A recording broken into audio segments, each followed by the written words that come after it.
I just listened to a clip that was made aware to me by one of our local political activists. So I went back to the whole system and watched the whole setup, and it went like this. Former Houston District Attorney Kim Ogg went to Austin to support Senator Paul Bettencourt's new Bill 2046, that turned a misdemeanor into a felony for directing government contracts maybe to a friend or whatever.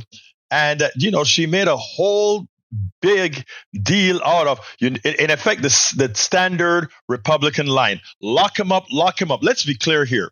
I want an honest government that passes contracts to people that are deserving of the contract. And as we know, in governmental contracting, whenever one of the good old boys don't get a contract, if a small company gets a contract or whatever, what they attempt to do is say there was something nefarious that got that small company a contract. And that's what Kim Ogg, who is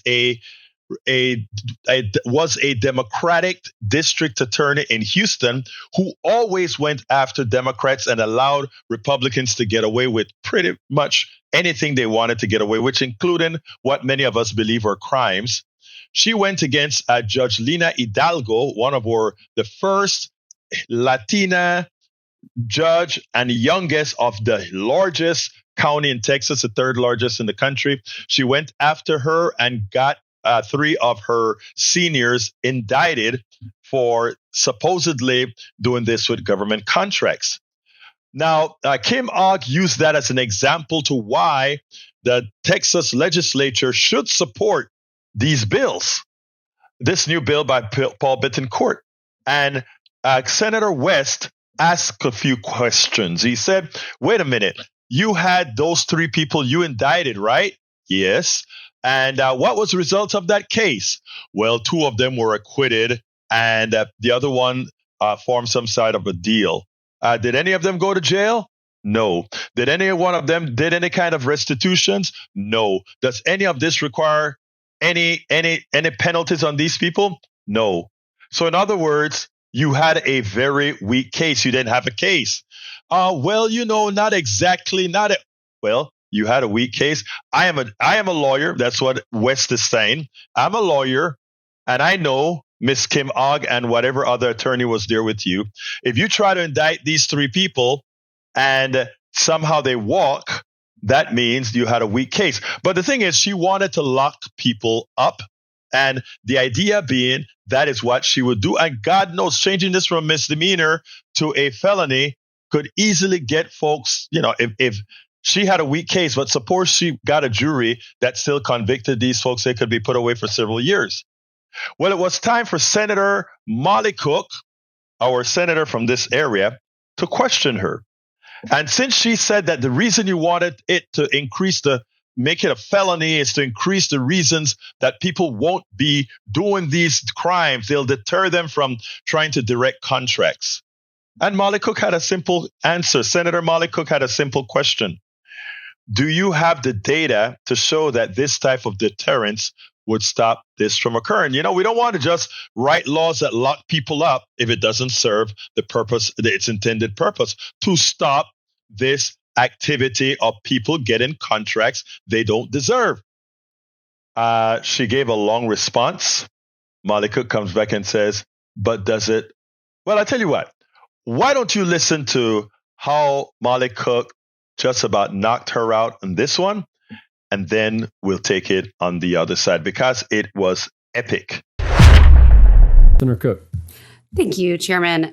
So what I've read is that the certainty of being caught is more powerful a deterrent than the punishment itself. Can y'all speak to what you were doing on the county level to increase oversight and auditing in these processes? And as someone who represents 1 million Harris County residents, I can tell you we really want everybody out of the news and not committing crimes. I'm not really eager to just see everybody thrown in jail.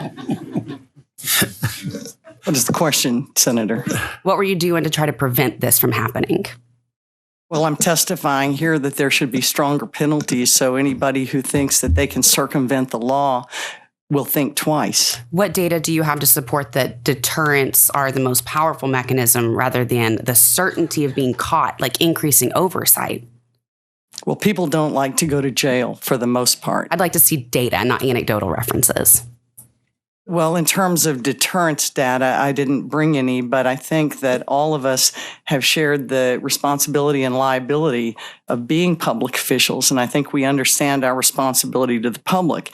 And when we violate that responsibility, I think that the public wants us to be held accountable, and that's why I'm here supporting Senator Bettencourt's bills. I heard no data today. On deterrence in general, no, ma'am. Thank you.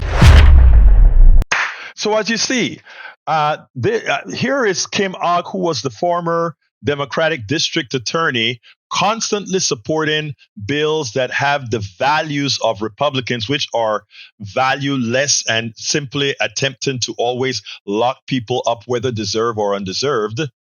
And, there we had Kim Ogg ready to support Paul Bettencourt to lock more people up.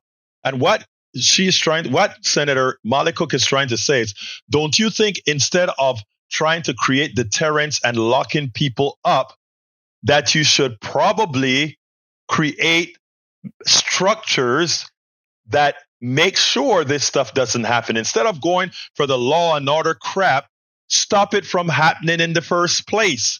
That's the difference between Democrats and Republicans. If you want to stop crime, create programs that make crime not look advantageous. That is our policies. Instead of having kids running around and then throwing the book at them, create programs that have kids doing the right thing, having them keeping busy. In the case of adults, make it that if to commit a crime in a government contract, because it is so open, you can't do it. Otherwise, you're exposed. That is what prevents it from occurring. Systemic changes and not a false deterrence by locking people up, because the same people that take advantage of getting all these government contracts every single time, they will continue to win. And those small people who are looking for contracts, etc., won't get them, because folks are going to say, well, if you gave that little contract to that person, maybe we should do some sort of investigation that now can become felonious. Folks, this was a knockout punch by Senator Molly Cook and former District Attorney Kim Ogg, who the progressive base of the Democratic Party removed from office. This is what we actually, not removed from office, removed from the party, and then voted her out of office. Anyway, folks, I thought this is an important one for people to see. Democracy in action, and a senator who actually did the work and asked the pertinent questions. We spend a lot of time deconstructing the news, trying to parse it into a form that everybody can understand. We try to find those little nitpicks where it flies above the fray, etc. If you really like these videos that we do, I want to ask a big favor. Please go ahead. Number one, subscribe to our channel. And number two, please join if you can. Thank you so kindly for watching. Keep watching. Please remember to share. We must populate the entire internet with our progressive message, a message that we know is what most Americans say that they want. So help us, please join.